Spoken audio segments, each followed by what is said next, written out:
Hi friends, இன்றைக்கி வீடியோவில் நம்ம பார்க்க போகிற ரெசிபி என்னென்னு பார்த்தீங்கன்னா புதினா சாப்பாடு தாங்க செய்ய போகிறேன். வாங்க ஃப்ரெண்ட்ஸ், எப்படி செய்யலாம்னு சொல்லிட்டு வீடியோவில் போய் பார்த்துடலாம். ஃபஸ்ட்டு ஒரு குக்கரில் தேவையான அளவுக்கு எண்ணெய் சேர்த்துருக்குறேங்க. எண்ணெய் சேர்த்ததுக்கப்புறமா 1 ஸ்பூன் அளவுக்கு நெய் சேர்த்துருக்குறேன். இப்போ இந்த நெய் நல்லா உருகி வரட்டுங்க.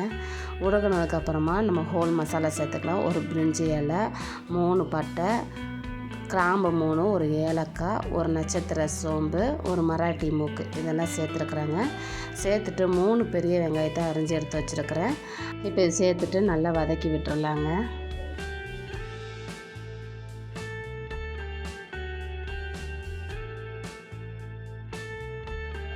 இப்போ இது நல்லா வதங்கினதுக்கப்புறமா இதில் தேவையான அளவுக்கு உப்பு சேர்த்துக்கலாங்க. உப்பு சேர்த்துட்டு நல்லா வதக்கி விட்டுக்கலாம்.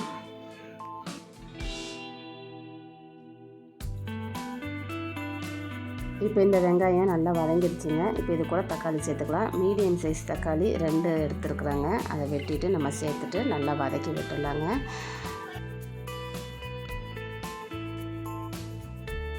இப்போ இது கூடயே தேவையான பொருளும் சேர்த்துடலாங்க.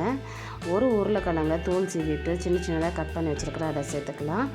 வேக வச்ச பட்டாணியை கொஞ்சமாக எடுத்துருக்குறாங்க, அதையும் நம்ம சேர்த்துக்கலாங்க. சேர்த்துட்டு இதையும் 2-3 நிமிஷம் போல் நல்லா வதக்கி விட்டுடலாங்க.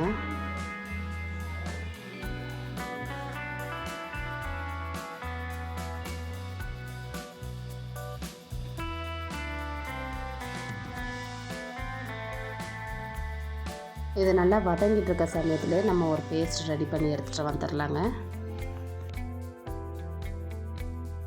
இப்போ ஒரு மிக்ஸி ஜாரில் ஒரு 15 போல் பூண்டு தோல் உரிச்சிட்டு சேர்த்துருக்குறாங்க. அது கூடவே இஞ்சியும் கொஞ்சமாக சேர்த்துருக்குறேன். 5 பச்சை மிளகாய் எடுத்துருக்குறாங்க.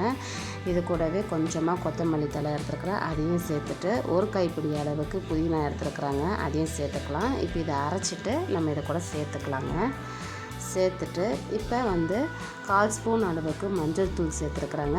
2 ஸ்பூன் அளவுக்கு மல்லித்தூள் சேர்த்துருக்குறாங்க. 1 ஸ்பூன் அளவுக்கு கரம் மசாலா சேர்த்துருக்குறாங்க. சேர்த்துட்டு இந்த 3த்தையும் நல்லா மிக்ஸ் பண்ணி விட்டுடலாங்க. நல்லா பச்சை வாடை போகிற அளவுக்கு நல்லா வதக்கி விட்டுடலாம்.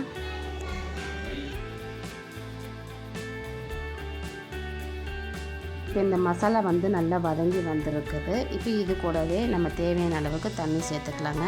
நான் பாஸ்மதி அரிசி தான் எடுத்துருக்கிறேன். 2.5 கிளாஸ் பாஸ்மதி அரிசிக்கு 5 கிளாஸ் அளவுக்கு தண்ணி எடுத்து வச்சுருக்குறாங்க. இப்போ அதை நம்ம சேர்த்துக்கலாம். தண்ணி சேர்த்ததுக்கப்புறமா நம்ம ஒரு தடவை கலந்து விட்டுக்கலாங்க. இப்போ இதில் உப்பு எல்லாம் கரெக்டாக இருக்குதான்னு சொல்லிட்டு ஒரு தடவை செக் பண்ணிக்கலாங்க. எனக்கு உப்பு கொஞ்சம் கம்மியாக தான் இருந்துச்சு. நான் உப்பு எனக்கு தேவையான அளவுக்கு சேர்த்துருக்குறேன். 1.5 ஸ்பூன் அளவுக்கு நான் சேர்த்துருக்குறேங்க. நல்லா ஒரு தடவை கலந்து விட்டுட்டு இதை தண்ணியை கொதிக்க வச்சுக்கலாங்க.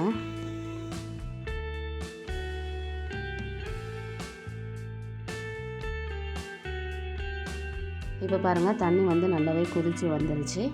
இப்போ நம்ம எடுத்து வச்சுருக்கிற அரிசியை நம்ம சேர்த்துக்கலாங்க.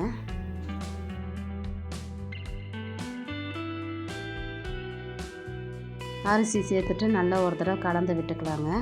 கலந்து விட்டுட்டு ஒரு 15 நிமிஷம் போல் லோ ஃப்ளேமில் வச்சுட்டு மூடி போட்டு நம்ம வேக வச்சுக்கலாங்க. நான் விசில் எதுவும் போடலை.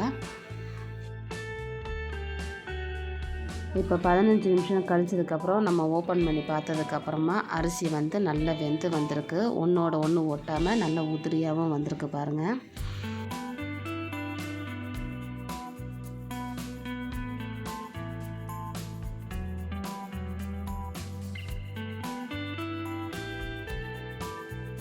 இப்போ இந்த சாப்பாடை வேறு ஒரு பிளேட்டுக்கு நம்ம மாற்றி எடுத்து வச்சுக்கலாங்க. அவ்வளோதாங்க. இப்போ நம்ம ரெடி பண்ணி வச்சுருக்கிற புதினா சாப்பாடு ரெடி ஆகிடுச்சு. இந்த வீடியோ உங்களுக்கு பிடிச்சிச்சின்னா லைக் பண்ணிக்கோங்க. மறக்காமல் நம்ம சேனலை சப்ஸ்கிரைப் பண்ணிக்கோங்க. பக்கத்தில் இருக்கிற பெல் ஐக்கன் கிளிக் பண்ணிக்கோங்க. அப்போ தான் நான் போடுற வீடியோ எல்லாமே உங்களுக்கு நோட்டிஃபிகேஷனாக சேருங்க. Okay friends, tata, bye by.